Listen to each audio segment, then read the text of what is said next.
Hello friends, welcome to A24 knowledge official YouTube channel. आज के इस वीडियो में हम बात करेंगे रेलवे रिक्रूटमेंट बोर्ड की न्यू रिक्रूटमेंट नोटिफिकेशन, जो कि फ्रेंड्स यहाँ पर पैरामेडिकल पोस्ट के लिए जारी की गई है। इसका ऑनलाइन फॉर्म आप कैसे अप्लाई कर सकते हैं, इसके स्टेप बाय स्टेप प्रोसेस के बारे में हम बात करेंगे इस वीडियो में। तो यहाँ पर देखिए, रेलवे रिक्रूटमेंट बोर्ड में जो ये वैकेंसी है, ये फ्रेंड्स आपके CN नंबर 04/2024 है, जिसके लिए आप ऑनलाइन आवेदन कर सकते हैं 17/8/2024 से 16/9/2024 तक।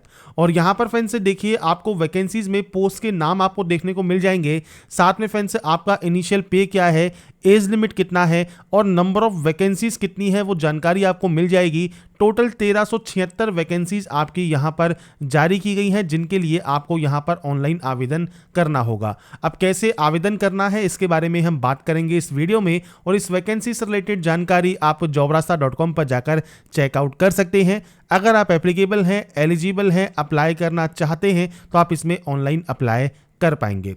अब बात करते हैं फॉर्म अप्लाई के लिए। तो यहां पर देखिए फ्रेंड्स, अप्लाई वाले सेक्शन पर आपको जाना होगा और यहां पर दो ऑप्शन है। पहला है क्रिएट एन अकाउंट, दूसरा है ऑलरेडी हैव एन अकाउंट। अगर फ्रेंड्स आपने पहले से रजिस्ट्रेशन किया हुआ है, तो आप simply already have an account पर जाकर आप यहां पर लॉगिन कर सकते हैं। पर अगर आप पहली बार रजिस्ट्रेशन कर रहे हैं, तो आपको उस कंडीशन में क्रिएट एन अकाउंट करना होगा। अब क्रिएट एन अकाउंट में फ्रेंड्स ध्यान रखिएगा, अगर आपने पहले से ALP वैकेंसी के लिए, टेक्नीशियन के लिए, सब इंस्पेक्टर RPF में वैकेंसी के लिए, कांस्टेबल के लिए या जूनियर इंजीनियर पोस्ट के लिए आपने इनमें से किसी भी पोस्ट के लिए रजिस्ट्रेशन किया हुआ है, तो आपको मल्टीपल रजिस्ट्रेशन करने की ज़रूरत नहीं है। आप उसी रजिस्ट्रेशन से लॉगिन कर सकते हैं। पर अगर आप पहली बार रजिस्ट्रेशन कर रहे हैं, तो मैं आपको यहाँ पर प्रोसेस शो कर देता हूँ। जैसे नेशनलिटी आप यहाँ पर सेलेक्ट कर लेंगे, आपको आपकी जो बेसिक जानकारी है वो आपको यहाँ पर प्रोवाइड करनी होगी। जैसे सबसे पहले आपको देना होगा आपका नाम, तो पूरा नाम आप यहाँ पर एंटर करेंगे और उसके बाद रीटाइप करेंगे। इसके बाद अगर आपने नाम चेंज किया है तो आप यस कर सकते हैं और उसके बाद चेंज किया हुआ नाम आपको देना होगा, नहीं तो आप यहाँ पर नो करेंगे। आपका डेट ऑफ बर्थ क्या है, तो आप इस कैलेंडर के माध्यम से आपका जो भी डेट ऑफ बर्थ है वो आप सेलेक्ट कर सकते हैं। और यहाँ पर अब आपको आपका जो डेट ऑफ बर्थ है वो फ्रेंड्स आपको यहाँ पर रीटाइप करना होगा। तो आप जैसे ही रीटाइप करेंगे, इसके बाद देखिए ग्रीन टिक हो जाएगा। इसके बाद जेंडर आपको सेलेक्ट करना है, इसे वेरीफाई करना है। यहाँ पर आपको देना है आपका फादर नेम और मदर नेम, तो ये फ्रेंड्स आप यहां पर एंटर करेंगे। इसके बाद है आधार वेरिफिकेशन। आधार वेरिफिकेशन करना जरूरी है। आप वेरीफाई यूजिंग आधार वाले ऑप्शन पर क्लिक करेंगे, मतलब अपना आधार कार्ड नंबर दीजिए, वेरीफाई यूजिंग आधार पर क्लिक कीजिए। और उसके बाद फ्रेंड्स यहाँ पर देखिए आपसे पूछता है माई आधार डिटेल्स, जो कि है 10 की मार्कशीट के अकॉर्डिंग सेम है, तो आप सेमस पर क्लिक करेंगे, कॉपी हो जाएगा। आप यहाँ पर इसे इंस्ट्रक्शंस को क्लिक करेंगे, वेरीफाई करेंगे, आपके पास OTP आएगा, वो आपको वेरीफाई करना होगा। अब एक कंडीशन तो हो गई आपके पास आधार कार्ड की, पर मान लीजिए आधार कार्ड में कोई गलती है और आधार कार्ड को आप वेरीफाई अभी नहीं करना चाहते हैं, बाद में करना चाहते हैं और अभी आप रजिस्ट्रेशन कर रहे हैं, तो आपको आई डू नॉट है वो आधार पर क्लिक करना है। और उसके बाद आपको यहाँ पर कोई भी ID प्रूफ, जैसे driving licence, passport, PAN card, voter ID आप सेलेक्ट कर सकते हैं।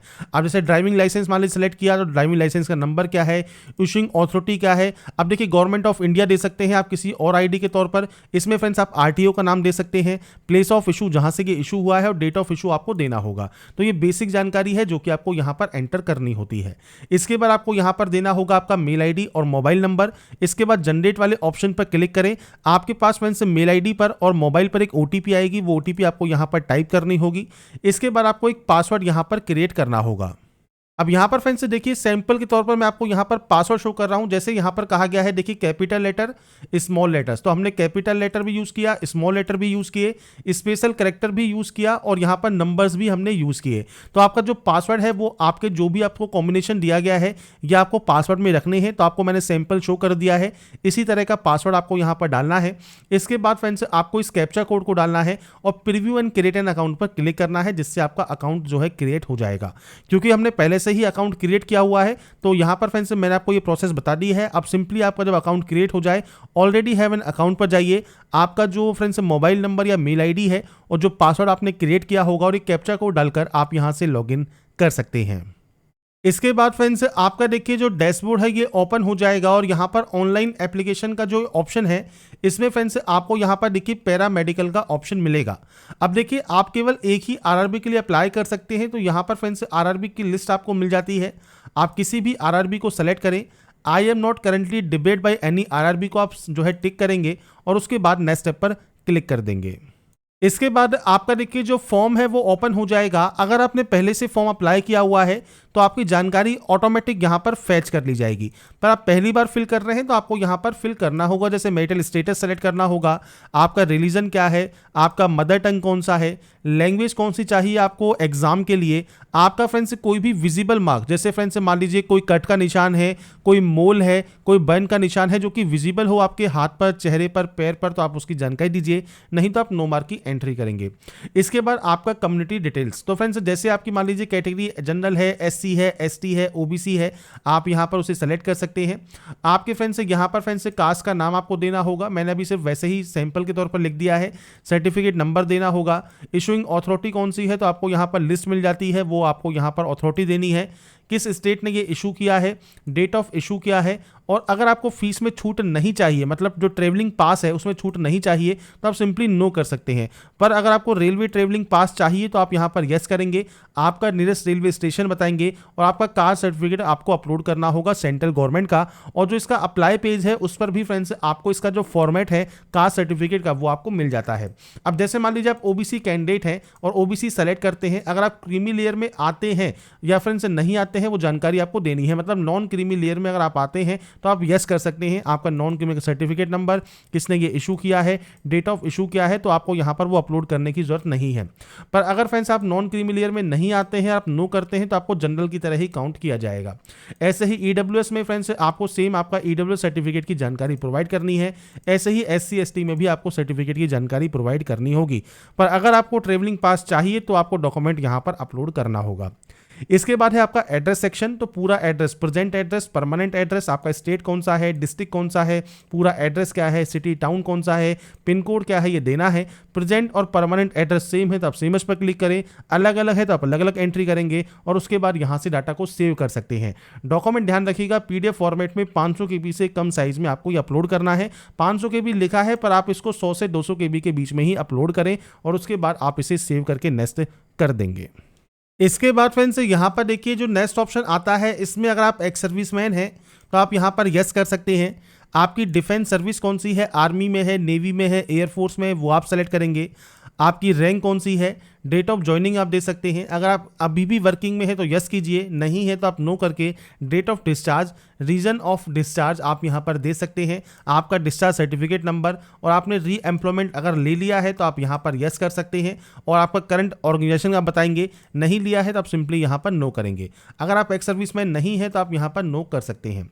इसके बाद अगर आप पीएच कैंडिडेट हैं और यस करते हैं तो डिसेबिलिटी कैटेगरी इनमें से कौन सी है, सब कैटेगरी कौन सी है, इसके बाद परसेंटेज ऑफ डिसेबिलिटी क्या है, नेचर ऑफ डिसेबिलिटी क्या है, पीएच कैटेगरी का सर्टिफिकेट नंबर और इशू डेट क्या है, ये जानकारी आपको प्रोवाइड करनी है। नहीं है तो आप इसमें भी नो करेंगे। ईबीसी सर्टिफिकेट होल्डर में अगर आप यहां पर यस करते हैं तो फ्रेंड्स यहां पर देखिए ईबीसी है इकोनॉमिकल बैकवर्ड क्लास। अगर आपकी फैमिली इनकम 50,000 या उससे कम है और या आप बीपीएल कार्ड होल्डर हैं तो फ्रेंड्स आप इस ऑप्शन को आई एग्री करेंगे। आपको फीस में छूट चाहिए, आप यस करेंगे। सर्टिफिकेट नंबर, इशूइंग अथॉरिटी कौन सी है वो आपको देना है और उसके बाद डेट ऑफ इशू आपको देना होगा। नहीं है तो आप सिंपली यहां पर नो कर सकते हैं। इसके बाद फ्रेंड्स यहां पर देखिए अगर आप एम्प्लॉय है इंडियन रेलवे में तो यस या नो कर सकते हैं। करंट डिपार्टमेंट या ऑर्गन कौन सा है जिसमें आप काम करते हैं, नहीं है तो आप नॉट एप्लीकेबल करेंगे। अगर वर्किंग है तो सेंट्रल गवर्नमेंट, स्टेट गवर्नमेंट या पीएसयू आप यहां पर सेलेक्ट कर सकते हैं। इसके बाद फ्रेंड्स यहां पर देखिए जो नेक्स्ट ऑप्शन आता है वो आता है bank detail for refund of fees का। तो फ्रेंड्स यहाँ पर देखिए आपको जो फीस रिफंड होने वाली है, जैसे आप जनरल ओबीसी मान लीजिए कैंडिडेट है और आपकी फीस लगती है 500 रुपये, तो जो सीबीटी होगा आपका उसमें फ्रेंड्स अगर आप अपेयर होते हैं तो 400 रुपये रिफंड आपको होंगे। बाकी अदर रिजर्व कैटेगरी के लिए फ्रेंड्स यहाँ पर 250 रुपये फीस लगती है और ये 250 रुपये फीस आपको रिफंड हो जाएगी सीबीटी देने पर। और जिस अकाउंट में आपको ये रिफंड चाहिए उसकी जानकारी आपको देनी है। तो अकाउंट होल्डर नेम आपको देना है, अकाउंट नंबर देना है, आईएफएससी कोड आपको यहाँ पर देना है। उसके बाद आपको यहाँ से कंफर्म करना है, आपके बैंक का नाम और बैंक एड्रेस आपका यहाँ पर आ जाएगा। तो ये बेसिक जानकारी है आपके अकाउंट की जो कि आपको देनी होगी। अकाउंट नंबर, आईएफएससी कोड बिल्कुल सही से फिल करें क्योंकि इन्हीं के माध्यम से ही आपको रिफंड आता है और आपकी बैंक की पासबुक पर फर्स्ट पेज पर ही आपको आपकी सारी जानकारी देखने को मिल जाएगी। इसके बाद ही आप सेव एंड नेक्स्ट यहां से करेंगे। अब यहाँ पर फ्रेंड्स नेक्स्ट स्टेप पर आने के बाद आता है क्वालिफिकेशन सेक्शन। अब क्वालिफिकेशन क्या होनी चाहिए, तो फ्रेंड्स क्वालिफिकेशन के लिए आपको यहाँ पर देखिए मल्टीपल ऑप्शंस यहाँ पर मिलते हैं। अब ये आपके ऊपर डिपेंड करता है आपकी कौन सी क्वालिफिकेशन है। जैसे सबसे पहले आप स्टार्ट कीजिए 10th से, तो आपको फ्रेंड्स 10th की जानकारी देनी है। इसके बाद फ्रेंड्स आप बाकी की और जानकारी जो है वो आप यहाँ पर प्रोवाइड कर सकते हैं। आप यहाँ पर देख रहे होंगे आपको मल्टीपल यहाँ पर जो है ऑप्शंस देखने को मिल जाते हैं, आप यहाँ पर चेकआउट कर सकते हैं। अब यहाँ पर देखिए आपको फ्रेंड्स मैं आपको शो करता हूँ, जैसे 10th है मैट्रिकुलेशन, इसमें किस स्टेट से आपने पास किया है, किस डिस्ट्रिक्ट से पास किया है, बोर्ड का नाम क्या है, डेट ऑफ पासिंग क्या है, रोल नंबर क्या है, ये आपको देना है और उसके बाद अपडेट करना है। अब बात करते हैं एक बार नोटिफिकेशन पर। नोटिफिकेशन पर जाइए, स्क्रॉल करते हुए आप नीचे आते हैं, तो फ्रेंड्स यहाँ पर आप आते हैं पेज नंबर 18 पर। और जब पेज नंबर 18 पर आते हैं तो देखिए जैसे नर्सिंग सुपरिटेंडेंट के लिए आप अप्लाई करते हैं तो आपके पास सर्टिफिकेट होना चाहिए रजिस्टर नर्स एंड मिडवाइफी का, 3 साल के कोर्स जनरल नर्सिंग एंड मिडवाइफी में होना चाहिए, या बीएससी नर्सिंग आपने की हुई हो। ऐसे ही आपके कार्डिक टेक्नीशियन के लिए क्वालिफिकेशन है, क्लिनिकल आपको साइकोलॉजिस्ट के लिए भी आपको क्वालिफिकेशन दी गई है, फील्ड वर्कर के लिए 10+2 साइंस में विद बायोलॉजी या केमिस्ट्री अगर आप पास आउट हैं तो आप इसे सेलेक्ट करेंगे। तो आपको ये क्वालिफिकेशन यहाँ पर जो दी गई है पोस्ट वाइज आपको देखने को मिल जाती है। आपने इनमें से जो भी आपके पास फ्रेंड्स यहाँ पर क्वालिफिकेशन है उसके अकॉर्डिंग आप यहाँ पर एंट्री करते हैं। अब जैसे सबसे पहले आप 10+2 की एंट्री करेंगे। डिसिप्लिन में आपके पास फ्रेंड्स क्या है, साइंस विद बायोलॉजी है, फिजिक्स एंड केमिस्ट्री है, ओनली साइंस है, साइंस विद केमिस्ट्री है, वो आप दे सकते हैं। अब इसके बाद किस स्टेट से आपने इसको पास किया है, किस डिस्ट्रिक्ट से पास किया है, आपका बोर्ड का नाम क्या है, तो पूरा बोर्ड का नाम आप यहाँ पर एंटर कर देंगे। और इसके बाद फ्रेंड्स आपको यहाँ पर देना होगा आपका डेट ऑफ पासिंग, मतलब आपने इसको कब पास किया है। तो आप इस कैलेंडर को ओपन करेंगे और उसके बाद फ्रेंड्स आपका जो भी डेट ऑफ पासिंग है वो आप यहाँ पर प्रोवाइड करेंगे मार्कशीट के अकॉर्डिंग और इस क्वालिफिकेशन को ऐड कर देंगे। क्वालिफिकेशन आपकी यहाँ पर हो गई ऐड। अब ऐसे ही आपके पास मान लीजिए ओनली 10+2 ही है तो आपकी जो भी 10+2 की वैकेंसीज होंगी उसके अकॉर्डिंग आप उन पोस्ट के लिए अप्लाई कर सकते हैं। अब यहाँ पर मान लीजिए आपको यहाँ पर देना है बीएससी होम साइंस है, बीएससी नर्सिंग है, या आपके पास बैचलर डिग्री है फिजियोथेरेपी में, बैचलर ऑफ साइंस है, तो आपको यहाँ पर देखिए मल्टीपल ऑप्शंस मिलते हैं डिप्लोमा के, मास्टर डिग्री के, एमएससी के। तो आपको इनमें सर्च करना है आपकी कौन सी क्वालिफिकेशन है या नोटिफिकेशन को आप पढ़ लें। इसके बाद डिसिप्लिन सेलेक्ट करना है, जैसे बीएससी नर्सिंग है, इसके बाद सेम आपने किस स्टेट से पास किया है, किस डिस्ट्रिक्ट से पास किया है, आपके कॉलेज का नाम क्या है या आपके फ्रेंड्स यूनिवर्सिटी का नाम क्या है, और उसके बाद फ्रेंड्स आपने इसको कब पास किया है तो आप यहाँ पर पासिंग ईयर आपका दे सकते हैं। तो ये फ्रेंड्स बेसिक जानकारी है, मैं सिर्फ डेमो के तौर पर शो कर रहा हूँ, आपको आपकी एक्चुअल जानकारी देनी होगी। इसके बाद फ्रेंड्स आपको नीचे मिलता है नेचर ऑफ एक्सपीरियंस। अगर आपके पास कोई भी एक्सपीरियंस है, जैसे हाउस ट्रेनिंग में है एक्सपीरियंस है, या डेंटल हाइजीनिस्ट में है, इन हाउस ट्रेनिंग में कोई एक्सपीरियंस है, प्रैक्टिकल एक्सपीरियंस है फिजियोथेरेपी का, या इंटर्नशिप ट्रेनिंग है आपके पास हॉस्पिटल इन डाइटिशियन में, या कार्डियो जो आपके पंप टेक्नीशियन होते हैं उसमें कोई आपने यहाँ पर एक्सपीरियंस लिया हुआ है, आप यहाँ पर दे सकते हैं। अब एक्सपीरियंस पास्ट का है या प्रेजेंट का है वो भी आप दे सकते हैं, कब से कब तक का एक्सपीरियंस है वो भी आप दे सकते हैं, मल्टीपल है तो आप यहाँ पर ऐड कर सकते हैं। तो ये एक्सपीरियंस का सेक्शन आपके अकॉर्डिंग आपको यहाँ पर फिल करना होगा। और अगर फ्रेंड्स आपके पास मान लीजिए कोई भी एक्सपीरियंस यहाँ पर नहीं है तो आप इसे यहाँ पर ब्लैंक छोड़ें और डायरेक्टली नेक्स्ट स्टेप पर क्लिक कर दें, क्योंकि फ्रेंड्स हर एक पोस्ट के लिए आपका यहाँ पर जो है क्वालिफिकेशन के साथ एक्सपीरियंस मैंडेटरी नहीं है। जिसमें मांगा है उसमें आपको मैंडेटरी होगा देना, जिसमें नहीं मांगा है आप उसे ब्लैंक छोड़ सकते हैं। इसके बाद आता है फ्रेंड्स आपका डॉक्यूमेंट अपलोड। तो देखिए यहाँ पर रिजेक्टेबल फोटोज आपको दी गई हैं, तो आपको फ्रेंड्स सैंपल फोटो दी गई है, इसी तरह की फोटो आपकी होनी चाहिए। फोटो फ्रेंड्स ब्लर नहीं होनी चाहिए, फोटो ब्लैक एंड व्हाइट नहीं होनी चाहिए, और साथ में फ्रेंड्स आपका यहाँ पर देखिए ग्लासेस, कैप वगैरह या बैकग्राउंड बिल्कुल आपका क्लियर होना चाहिए, नहीं तो आपकी फोटो रिजेक्ट हो सकती है। तो इसलिए फोटो को ध्यान से अपलोड करें, ऐसे ही सिग्नेचर को भी ध्यान से आप यहाँ पर अपलोड करें। अब इसके लिए फ्रेंड्स देखिए फोटोग्राफ एंड सिग्नेचर अपलोड करने में हो सकता है आपको दिक्कत आ रही हो, तो यहाँ पर देखिए साइज दिया गया है चाहे mm में चाहे वो पिक्सल में, और नीचे आपको दिया गया है फ्रेंड्स यहाँ पर KB में साइज। तो सबसे पहले आप यहाँ पर देखिए imresizer.com पर आएंगे, यहाँ पर आपकी जो इमेज है वो आप अपलोड करेंगे। तो मैंने फ्रेंड्स सैंपल के तौर पर देखिए फोटो अपलोड कर दी है, ऐसे ही आप सिग्नेचर भी अपलोड कर सकते हैं। अब चाहे तो फ्रेंड्स आप mm में जानकारी दे सकते हैं या आप फ्रेंड्स पिक्सल में जानकारी दे सकते हैं। अब देखिए फ्रेंड्स यहाँ पर आपको ऑप्शंस मिलते हैं, देखिए इंच में, सेंटीमीटर में, mm में भी आपको ऑप्शन मिलता है या आपको पिक्सल में भी ऑप्शन मिलता है, तो आप कोई भी ऑप्शन को सेलेक्ट कर लें।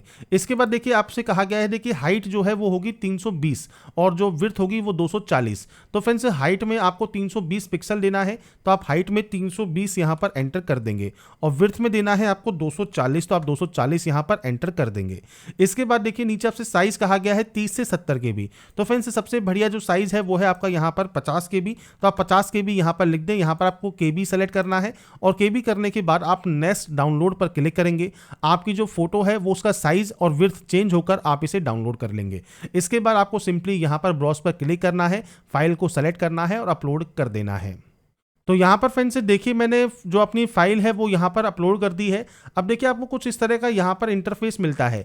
अब देखिए फ्रेंड्स अगर आपकी फोटो एक बार में अपलोड नहीं होती है तो आप इसे देखिए कम कर सकते हैं, आप इसको ज़्यादा कर सकते हैं, आप आगे पीछे कर सकते हैं। तो आपको यहाँ पर इसी को ही सेट कर लेना है। आप जब इसको ही सेट कर लेंगे और उसके बाद इस टिक वाले ऑप्शन पर क्लिक करेंगे तो आपकी जो फाइल है वो ऑटोमेटिक वैसे ही अपलोड यहाँ पर हो जाएगी। तो आपको यहाँ पर जो क्रॉप का ऑप्शन दिया गया है उस क्रॉप के ऑप्शन से भी आप अपनी जो फाइल का साइज है वो आप पिक्सल जो है वो चेंज कर सकते हैं। या फ्रेंड्स मैंने अभी आपको बताया IM रिसाइजर पर जाकर भी आप इसे अपलोड कर पाएंगे। तो यहाँ पर फ्रेंड्स अपलोड करने के बाद आपको इसे सेव करना है। फोटोग्राफ एंड सिग्नेचर जब आपके अपलोड हो जाएंगे इसके बाद आप जाएंगे नेक्स्ट स्टेप पर। नेक्स्ट स्टेप पर आने के बाद फ्रेंड्स यहाँ पर देखिए आपको फ्रेंड्स यहाँ पर मल्टीपल ऑप्शंस मिलेंगे। मल्टीपल ऑप्शंस क्यों मिले? क्योंकि देखिए हमने नर्सिंग सुपरिटेंडेंट की भी जो पोस्ट है उसकी क्वालिफिकेशन जो BSc नर्सिंग थी वो भी फिल किया और 10+2 की एंट्री भी की, इसलिए हम दोनों ही पोस्ट के लिए एप्लीकेबल हैं। अगर आप मल्टीपल और भी अपनी जो भी क्वालिफिकेशन को ऐड करते हैं उसके बाद ऑटोमेटिक आपकी जो भी पोस्ट एप्लीकेबल होंगी वो आपको यहाँ पर मिलेंगी। अब आप मान लीजिए सबसे पहले जिस भी पोस्ट को यहाँ पर प्रेफरेंस देना चाहते हैं वो फ्रेंड्स आपको यहाँ पर मिल जाएगा। और ये फ्रेंड्स जब आपको यहाँ पर पोस्ट सेलेक्ट आप कर लेंगे इसके बाद फ्रेंड्स आप नीचे आएंगे और नीचे आपको यहाँ पर इस ऑप्शन को टिक करना है। इसके बाद आई हियर बाय डिक्लेयर पर क्लिक करना है। उसके बाद फ्रेंड्स आपको यहाँ पर प्लेस का नाम लिखना है, मतलब जहाँ से आप इस फॉर्म को अप्लाई कर रहे हैं वो जानकारी आप देंगे। इसके बाद यहाँ से इसे भी सेव कर देंगे। सेव होने के बाद प्रीव्यू एप्लीकेशन पर क्लिक करेंगे। तो यहाँ पर फ्रेंड्स प्रीव्यू चेक करने के बाद कोई भी गलती है तो आप उसे एडिट कर लें, नहीं तो आप आई हैव रीचेक पर क्लिक करेंगे और यहाँ से सबमिट कर देंगे। इसके बाद फ्रेंड्स आता है पेमेंट ऑप्शन। तो यहाँ पर देखिए आपको फ्रेंड्स पेमेंट जो करना है वो आपको यहाँ पर शो करता है। आप चाहे तो इन दोनों में से किसी भी ऑप्शन के माध्यम से पेमेंट अपना कंप्लीट कर सकते हैं। इसके बाद आपके सामने यहाँ पर देखिए कार्ड का ऑप्शन है, नेट बैंकिंग का ऑप्शन है, UPI का ऑप्शन भी है। आप चाहे तो जो आपका UPI QR कोड है उसके माध्यम से भी पेमेंट कर सकते हैं। अब ये आपके ऊपर डिपेंड करता है आप इनमें से किस ऑप्शन का यूज़ करना चाहते हैं।